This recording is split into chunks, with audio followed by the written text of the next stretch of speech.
द्वादशः पाठः कर्णस्य दानवीरता। कर्ण की दानवीरता, इस पाठ में आपका पुनः स्वागत है। यह पाठ भास रचित कर्णभार नामक रूपक का भाग विशेष है। इस रूपक का कथानक महाभारत से लिया गया है। महाभारत युद्ध में कुंती पुत्र कर्ण कौरव पक्ष से युद्ध करता है। कर्ण के शरीर से संबद्ध कवच और कुंडल उसकी रक्षा करते हैं, क्योंकि यह कवच और कुंडल उसे भगवान सूर्य ने प्रदान किया था। क्योंकि वह सूर्य का पुत्र था, इसलिए जन्म से इसे उपहार स्वरूप यह कवच और कुंडल प्राप्त हुआ था। कवच की अपनी विशेषता थी। जब तक यह कवच और कुंडल कर्ण के शरीर पर है, तब तक कोई भी कर्ण को मार नहीं सकता था। इसलिए अर्जुन की सहायता के लिए इंद्र छलपूर्वक कर्ण के दानवीर शरीर से कवच और कुंडल को ग्रहण करते हैं, क्योंकि अर्जुन तो इंद्र का अंश था और इंद्र को यह ज्ञात था कि कर्ण के होते हुए अर्जुन सुरक्षित नहीं है। इसलिए अर्जुन को विजयी करने के लिए वह वेश बदलकर कर्ण से कवच और कुंडल लेने के लिए आते हैं। कर्ण खुश होकर अपने शरीर से कवच और कुंडल को उतारकर उन्हें दे देता है। भास का यह 13 नाटक हम लोगों को उपलब्ध होते हैं, जो वस्तुनिष्ठ प्रश्न में भी पूछे जाते हैं। भास के 13 नाटक उपलब्ध हैं। उनमें कर्णभार अत्यंत सरल और अभिनय करने के योग्य है। इस नाटक का कई बार स्टेज पर भी मंचन किया जा चुका है। कई बार टीवी के विभिन्न सीरियलों में भी इसे दिखाया गया है, जो अत्यंत मर्मस्पर्शी है। आपका इस अपलोडेड वीडियो में स्वागत है। आपने सब्सक्राइब कर लिया होगा। आप बेल आइकॉन दबा लें ताकि आपको ससमय आपके उपयोगी वीडियोज उपलब्ध हों। आप मित्रों को शेयर अवश्य करें ताकि वे भी सब्सक्राइब कर इसका लाभ उठा सकें। आप अपने बुक को देखेंगे, अन्यथा स्क्रीन पर भी यह उपलब्ध है। ततः प्रविशति ब्राह्मण रूपेण शक्र। उसके बाद ब्राह्मण के रूप में शक्र प्रवेश करते हैं। शक्र इंद्र का पर्यायवाची है। शक्र बोलते हैं, भो मेघा सूर्य नेव निवर्त गच्छन्तु भवन्तः। सूर्य को छोड़कर आप यहाँ से जाएं। कर्णम उपगम्य, कर्ण के पास जाकर, भो कर्ण महतराम भिक्षाम याचे, मैं तुमसे एक बड़े भिक्षा की याचना करने आया हूँ। कर्ण बोलते हैं, दृढ़ं प्रीतो अस्मि भगवन् कर्णो भवन्तं अहम एषः नमस्करोमि। कर्ण बोले, मैं अत्यंत प्रसन्न हूँ भगवान, आपको मैं नमस्कार करता हूँ। कर्ण का आपको नमस्कार है।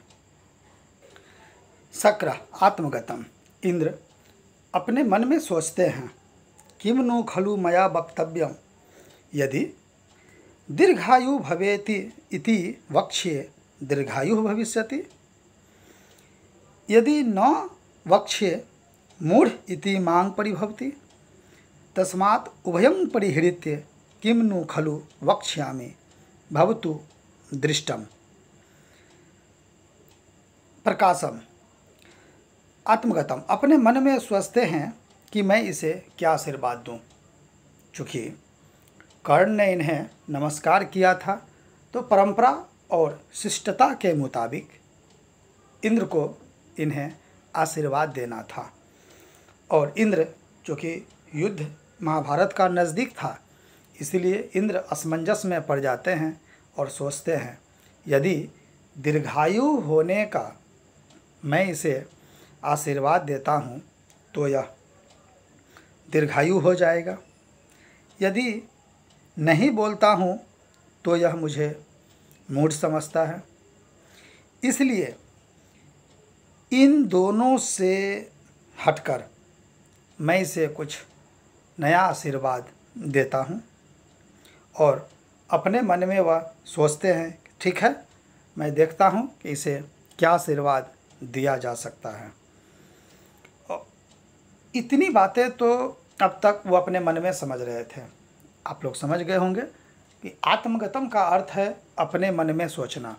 यहाँ तक वह अपने मन में सोच रहे थे।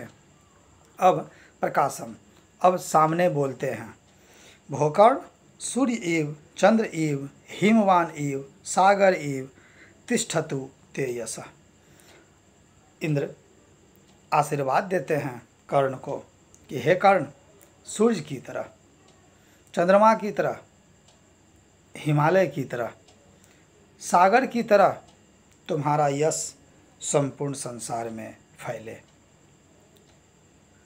लेकिन इंद्र भी तो, कर्ण भी तो समझदार थे। इंद्र इनसे छल करने आए थे।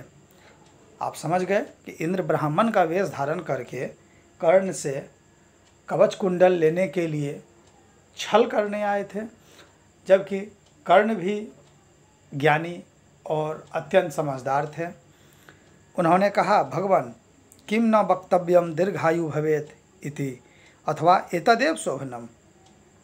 आपने क्यों नहीं मुझे दीर्घायु होने का आशीर्वाद दिया, या ऐसा ही कुछ आशीर्वाद आपने मुझे क्यों नहीं दिया? क्योंकि कुतः, कहाँ से, धर्मो ही यत्ने पुरुषेन साध्यो भुजंग जिह्वा चपला नृपश्रियः तस्मात् प्रजा पालन मात्र बुद्धया हतेषु देहेषु गुना धरन्ते। धर्म की रक्षा यत्न पूर्वक पुरुष के द्वारा की जाती है। पुरुष अत्यंत परिश्रम और यत्न से धर्म की रक्षा करते हैं। भुजंग सांप अपने जीभ जिस प्रकार निकालता है और अंदर करता है, उसी प्रकार राजा के स्वभाव में भी हमेशा परिवर्तन देखा जाता है। इसलिए प्रजा पालन मात्र की बुद्धि से ही हमारे शरीर में गुण भी धारण किए जाते हैं। जिस मनुष्य की मनोदशा जैसी होती है, जो जिस पद को धारण करता है, उसके बुद्धि, उसके विवेक, उसके कर्म के अनुरूप ही परिवर्तित होते हैं। भगवान किम इच्छसि किम अहम ददामि। जब इंद्र ने अपना प्रस्ताव रखा कि मैं तुमसे एक बड़ी भिक्षा की याचना करता हूँ, तो जब इतनी बातें हो गईं तो पुनः कर्ण ने उन्हें स्मरण दिलाया कि हे भगवान, मैं आपको क्या दे सकता हूँ, आपकी क्या इच्छा है, ऐसी कौन सी इच्छा है जिसे आप मुझसे पूर्ण करवाना चाहते हैं। कर्ण के इन बातों को सुनकर शक्र कहते हैं, महतराम भिक्षाम याचे। हे कर्ण, मैं तुमसे एक बड़े भिक्षा की याचना करता हूँ। कर्ण ने कहा, महतराम भिक्षाम भवते प्रदास्ये सालंकारं गो सहस्रम ददामि। हे देव, मैं आपको बड़े भिक्षा प्रदान करना चाहता हूँ। अलंकार सहित हजारों गायें मैं आपको दे सकता हूँ। मित्रों, आप जानते हैं जिस समय यह कहानी लिखी गई थी, जो महाभारत काल द्वापर युग की यह घटना है, उस ज़माने में आर्यों के लिए गाय और घोड़ा ही उनकी सबसे बड़ी शक्ति मानी जाती थी। जिनके पास जितनी गायें होती थीं, जितने घोड़े होते थे, वह उतना ही शक्तिशाली माना जाता था। इसलिए युद्ध में भी गायों का ही महत्व होता था। युद्ध के समय गायें ही हरण की जाती थी और उन्हीं के कारण युद्ध भी बड़े पैमाने पर हुआ करते थे। इसलिए कर्ण ने सबसे पहले जो राजाओं की शक्ति होती है गायें, उसके संदर्भ में उसे प्रस्ताव दिया।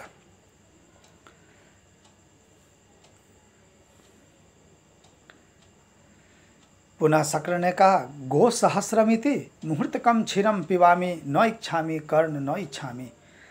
शक्र ने पुनः कहा, हजारों गायें, मैंने बचपन से बहुत दूध पिया है, अब मैं नहीं चाहता हूँ कर्ण, मैं गायों को नहीं चाहता हूँ।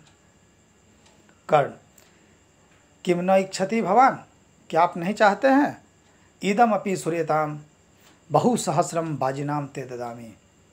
हे देव, हे भगवान, आप सुनिए, मैं आपको बहुत सारे बाजी, घोड़ों का समूह मैं आपको दे देना चाहता हूँ। पुनः शक्र कहते हैं, अश्वमिति, घोड़ा, अनेकों बार मैं चढ़ चुका हूँ, मैं कई बार घोड़े पर चढ़ चुका हूँ, इसलिए हे कर्ण, मैं घोड़ा नहीं चाहता हूँ, नहीं चाहता हूँ। पुनः कर्ण ने कहा, किम न इच्छति भगवान अन्यतपि सूर्यताम। आप घोड़ा नहीं चाहते हैं तो दूसरी बात भी सुने।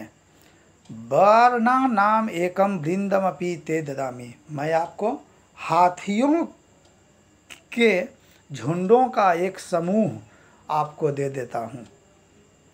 जो हाथी उस समय शक्ति का परिचायक था, वह हाथियों का समूह ही मैं आपको दे देता हूँ। शक्र ने कहा, गजमिति मुहूर्तकम आरोहामी न इच्छामी कर्ण न इच्छामी। फिर इंद्र ने कहा, हाथी, अनेकों बार मैं चढ़ चुका हूँ, मैं नहीं चाहता हूँ कर्ण, मैं नहीं चाहता हूँ। कर्ण, किम न इच्छति भवान, क्या आप नहीं चाहते हैं? अन्यदपि सूर्यताम अपर्याप्तम कनकम ददामी। दूसरी बात सुने, मैं आपको बड़े पैमाने पर कनक, सोना दे देना चाहता हूँ। शक्र, गृहीत्वा गच्छामि किंचित गत्वा न इच्छामि कर्ण न इच्छामि। उन्होंने मन में सोचा कि मैं बड़े पैमाने पर कनक यानी सोना लेकर जा सकता हूँ। पुनः उन्हें अपना उद्देश्य ध्यान में आया कि मुझे तो इससे कवच और कुंडल लेना है, इसलिए उन्होंने कहा, नहीं कर्ण, नहीं, मैं यह नहीं चाहता हूँ। कर्ण बोले, तेन किम जित्वा पृथ्वी ददामी। क्या मैं जीत कर आपको पृथ्वी दे दूँ? शक्र ने कहा, पृथिव्याम किम करिष्यामि। हे कर्ण, मैं पृथ्वी लेकर क्या करूँगा? मेरे जीवन में पृथ्वी की मुझे कोई आवश्यकता नहीं है। आप बने रहेंगे, इसके बाकी भाग दूसरे वीडियो में अपलोड किए जा रहे हैं। तब तक के लिए नमस्कार।